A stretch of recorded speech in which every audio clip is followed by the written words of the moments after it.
Welcome back to another video on the channel. First off, apologies that the video is uploaded a little bit later than usual. I have started a new job on Monday, so it's been very difficult to find time to edit all these PowerPoints and record and study the draw. Also very difficult when you're not sure whether world number one is going to be allowed to play in the tournament, but I couldn't wait any longer. It could be a last-minute decision. So I'm going to go into my previews and predictions for the men's 2022 Australian Open. Starting off with a preview for Andy Murray. And although he's ranked 135 in the world, I think he's certainly playing a lot better tennis than that suggests. He's won an incredible 34 hardcore titles. I was surprised by that number when I was researching it earlier tonight. He has won, obviously, 3 Grand Slam titles, winning 1 in US and 2 Wimbledon titles. And surprisingly as well, reached this final of his tournament 5 times. And Andy Murray is one of the best returners in the game, particularly when he was at his absolute best between 13, 15 years. He was just an incredible returner, on par with Novak Djokovic in my opinion. I do think his serve and return is starting to come back slowly but surely with more match time. He's on the comeback trail. He's motivated to reach the very top again. Believe you me, Andy Murray isn't just here to take part. He's here to get back to the top. He wouldn't be playing if he didn't believe he could get there. He's got the crowd support. He's one of the favourites in Melbourne. He's got an incredible story coming back from such a severe injury. His backhand's just exceptional, consistent, aggressive, gets great depth. He's got one of the best backhands on the ATP. He's in very good form. Andy Murray's about to play semi-final in Australia, the first ATP semi-final he's reached in a long time. So we are starting to see signs of the old Andy Murray. Whether he is going to get back to his best enough to win a Grand Slam, I'm still very debatable about that. But it's nice to see him playing very well. He's certainly improving. And he's got that major win experience, which is more than the likes of Zverev and Tsitsipas, etc. can say. For cons, he's had very little success in majors post-surgery, which is understandable. Is his body ready for a major deep run at a major? We are yet to be convinced of that. Can he reach the level to physically challenge the likes of Medvedev and Djokovic and Zverev again? Again, debatable in my opinion. Until we've seen proof of that, then it's very difficult to predict Murray to go majorly deep in tournaments. Early round battles could take their toll on Murray for the later stage of the tournament if he was to reach that. He's not playing his absolute tip-top best tennis as you can be expected. The likes of Basilashvili, who's got in the first round, will give Murray a very tough match in my opinion. Can Murray hold up after 4 or 5 hour battles to compete a couple of days later over 5 sets? We'll see. And just the bottom one there, he hasn't tested himself against the top 3 or 4 players in the world for a good few years now. So moving on to Andrey Rublev, who is ranked 5 in the world, has won 6 hardcore titles, yet to win a major, reached the quarterfinal of this tournament back in 2021. Andrey Rublev is a model of consistency. He won 5 ATP titles in 2020. He made 2 Masters finals last year and made his top 5 debut last year. Similar to Carlos Alcaraz, just hits the ball very, very hard with both wings. Sounds very simple. Saw them both practicing today. I would have loved to be in there live because the power they hit the ball with is quite incredible to watch. He's one of those players that you wouldn't certainly predict to win the tournament or reach the final. But if the likes of Djokovic got kicked out of the tournament, if Medvedev was to exit early, you can guarantee Andrey Rublev is one of the fittest guys on tour, the most consistent guys on tour, would be one of the players that would be looking to take advantage of the draw opening up. He's still only 24 years old. He's got room for improvement. He's got the big weapons. He's got the fundamentals nailed down. Just needs to have variety, in my opinion, to move to the next level and challenge for Grand Slams. Some negatives for Rublev. He's not an outstanding server or returner, which makes it more difficult for him to cruise matches. When you look at the likes of Federer and Djokovic and Murray over the years, Nadal, they're all exceptional servers and returners. It gives a huge advantage, and I'm just not sure Rublev's quite at their level yet, especially to win Grand Slams. He can become erratic in big moments, but does have the mentality to keep being aggressive. He does keep going for his shots, to be fair to Andrey Rublev. But as I mentioned there, does need variety. He's not strong enough around the net. Has the weapons. He doesn't have the weapons to take the pace off the ball, and he won't be top top players unless he adapts and adjusts over time. And I think he's yet to really make his mark at a major. Over 3 set, best of 3 set. He seems to start very, very quick. Shootout tennis is fantastic at that. Over the long distance against the top players, the Zverevs, the Medvedevs, the Djokovic's. I'm not sure he's got the tools and the weapons to beat those yet. Moving on to Carlos Alcaraz, who's quickly turning into one of my favourite ATP players at just 18 years old. Already won a hardcourt title. Obviously, his marquee win was beating Stefanos Tsitsipas at last year's US Open, which sort of projected him into stardom. The natural power that Alcaraz has got is crazy to watch. Destroys the ball. As I said there, it practiced with Rublev today. I would have loved to have seen that. Similar to Nadal in the sense that he attracts huge crowd support with his style, his fight, his will to win, his shot making. He's just box office to watch, and his career is going to be incredible to follow. Just praying he stays fit and focused and delivers to his potential. The world is watching now, and I think, when you think of the likes of Raducanu and Fernandez and Goff, Alcaraz, they've all got huge pressure on very young shoulders, but I think Alcaraz is a type of player to thrive on that. He just looks like he loves the fight. He loves being the underdog. He loves the big time tennis. He loves playing at Grand Slams against the top players. And yeah, I think he's a player that's going to thrive on the pressure and expectation over the years. He's got brutal defense as well as a stunning attack, which makes it very difficult to dominate. When he looks down and out in a rally, he can produce a crazy shot in the run. If you hit a short ball, he just smashes it into the corner. So Alcaraz has got every weapon, every tactic nailed down. And for me, with Alcaraz, it's nothing to do in terms of progression with his technique as much. I do think his serve can potentially improve. 6'1". He's well built to have a very, very strong serve, a good technique. I do think that can improve over time. But for me, it's just about experience for him and fitness over time. He hasn't had a prep event in Australia. I've read today he did recently have COVID. I don't know if that's got anything to do with it. I'm unsure if he's had a fitness issue there. Will his body hold up is the big question for me around Alcaraz this year in particular. Very, very young with a very explosive game style. So, if he does want to play lots of tournaments, then muscle injuries and stuff could come into play. Expectation, as I mentioned there, similar to Raducanu, we know they're special now, deliver consistently, but I suspect Alcaraz will. Moving on to another Spaniard, Rafael Nadal, who is now ranked 6th in the world, has won 23 hardcore titles, 20 Grand Slams, won this title back in 2009, and crazy how young Rafa looks if you look at the picture on the first slide there when he won this title 12 years ago, or 13 years ago coming up. When Rafa Nadal is in a Grand Slam draw, he could be playing on Mars and he'd still be a huge threat. He's the greatest fighter we've ever seen in the sport, in my opinion.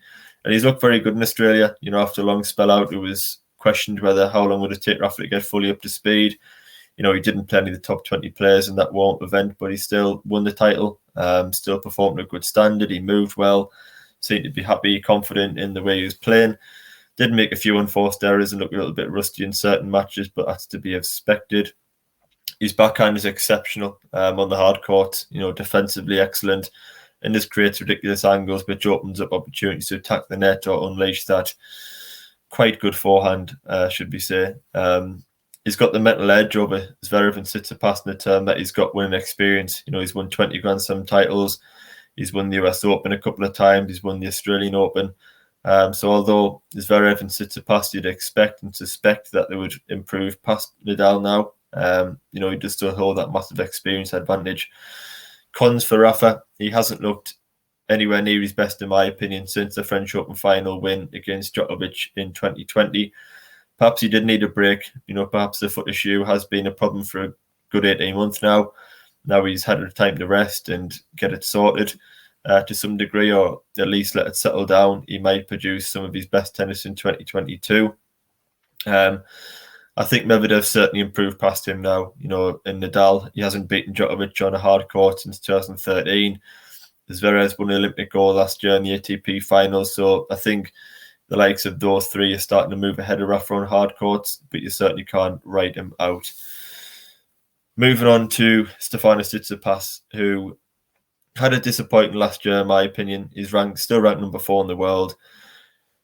won 4 hardcore titles, reached the semi-final of this tournament twice. I think he's capable of beating anyone in the world on his day, particularly over 3 sets in a 3-set shootout. When Tsitsipas is at his best, his shot making, his backhands in full flow, he's incredible to watch. Brilliant entertainer and capable of blowing anybody off the court, but yet to really make his mark at a major, which is slightly disappointing. You know, he is 23 years old now. He's not a teenager anymore. He should be really coming into tournaments as one of the favourites to reach semi-finals and finals, but yet to really produce. He's got a wonderful backhand.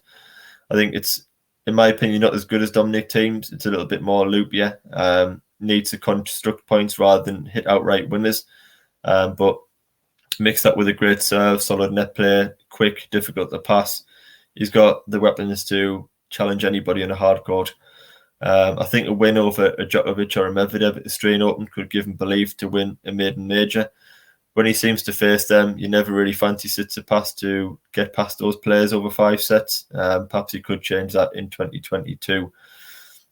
He had a poor 2021 on the hard courts. You know, no finals, the 3rd round exit at the US Open to Carlos Alcaraz.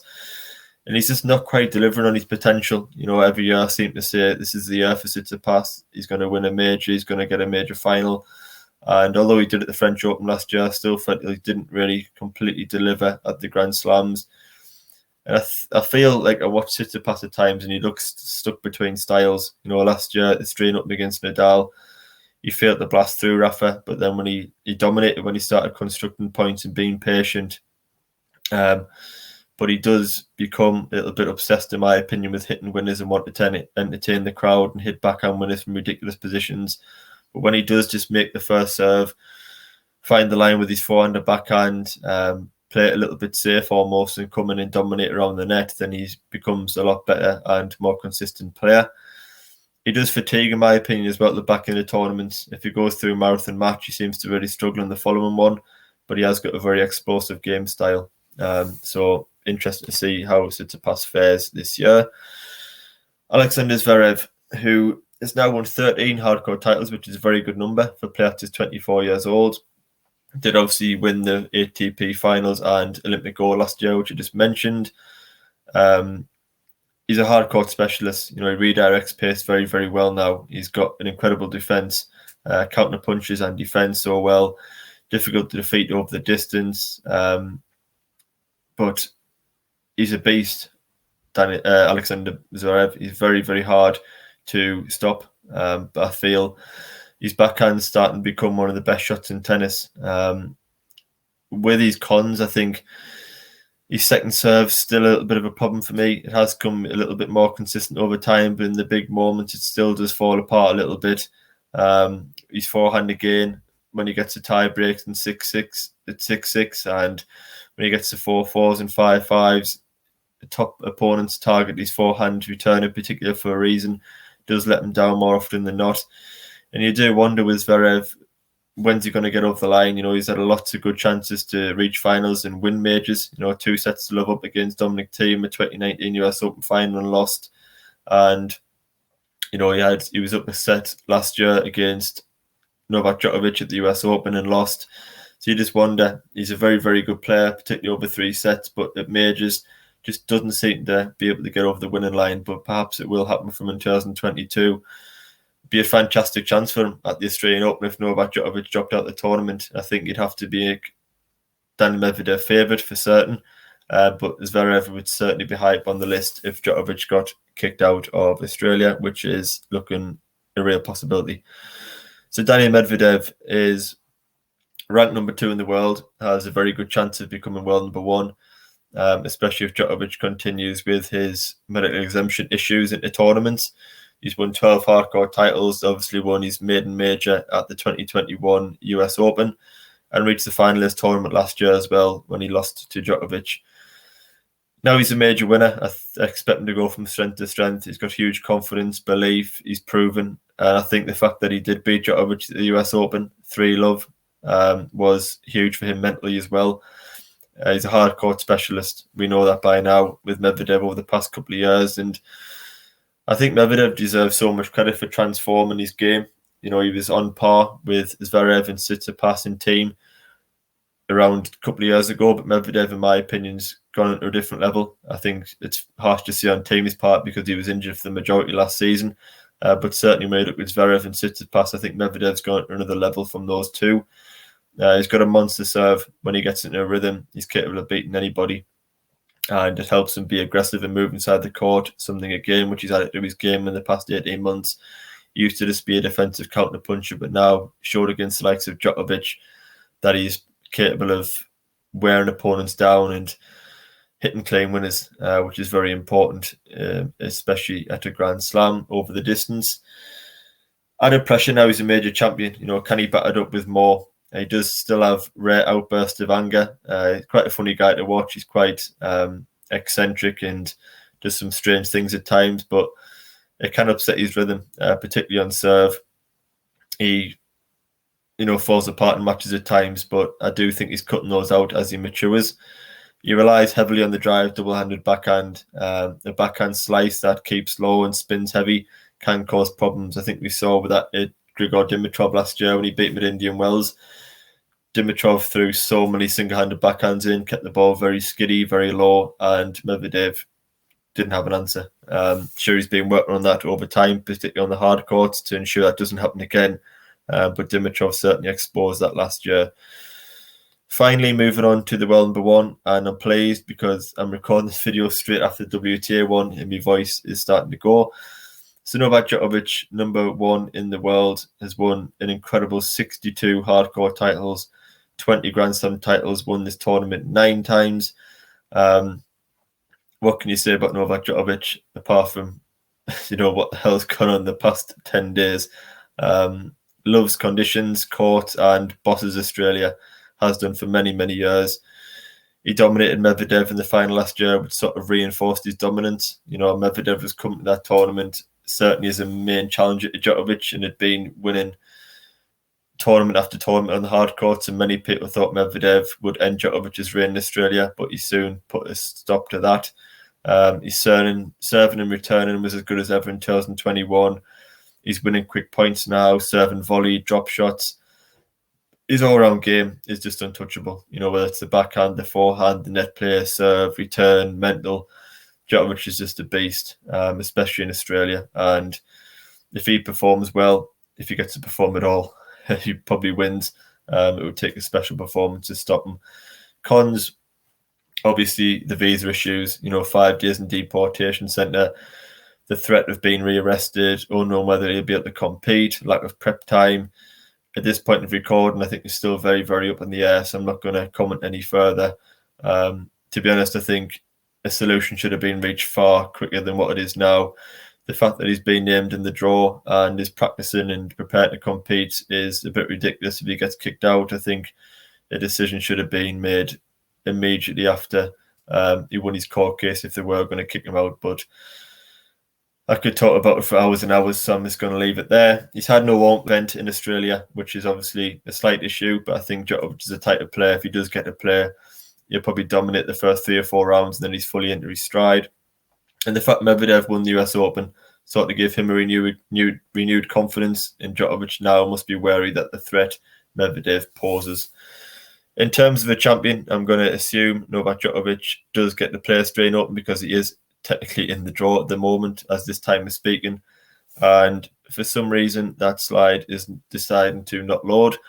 But for me champion, I went with Novak Djokovic. I think if he turns up in Australian Open, plays somewhere near his best, I just think he's incredibly difficult to stop. I think his serve has come on so much in the past 18 months, particularly since the elbow injury.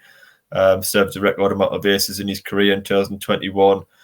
His returning's ridiculous, and he's just added so much variety. Djokovic was a player over the years who didn't execute the drop shot particularly well, but it's something that he's brought into his game a lot more, and I think he's getting better at it. His quality around the net. In the big moments, he's probably the best there's ever been. And if anyone's going to overcome what has been posed to him in the past couple of weeks, if he gets to play, it is Novak Djokovic. As a second favourite, unsurprisingly going to go with Daniil Medvedev. Mentioned a few moments ago there that he's transformed his game incredibly well over the past couple of years. Could easily have a couple of more majors to his name. has gone another level from the rest of the competition. Is a clear second best player in the world now, in my opinion. If Djokovic goes out, then he becomes a huge favourite. As my outside pick, I did go with Carlos Alcaraz. I just think he's a player that's born for the big stage. He's got incredible ground speed, brilliant natural power. The crowd are going to love him in Australia, I've no doubt, with his entertaining style. And he's got that huge win now with Stefanos Tsitsipas at the US Open, which I think is just going to take his career to even bigger heights. So excited about Alcaraz. I think he's the most exciting teenager on the ATP for many years. And if he stays fit, I think he's going to have an incredible career and live up to the potential and expectations on his shoulders. So if you do have any predictions for the Australian Open, please do leave them in the comments section below. I will be bringing out lots of content for the Australian Open. I'm not sure how much or when yet, just due to work and stuff. I'm quite busy, but I will be watching as much of the tournament as I can and recording as much videos as I can. So if you are interested in those, please do subscribe. Leave a like in the video, is much appreciated. Thank you for watching, and I will see you on the next video.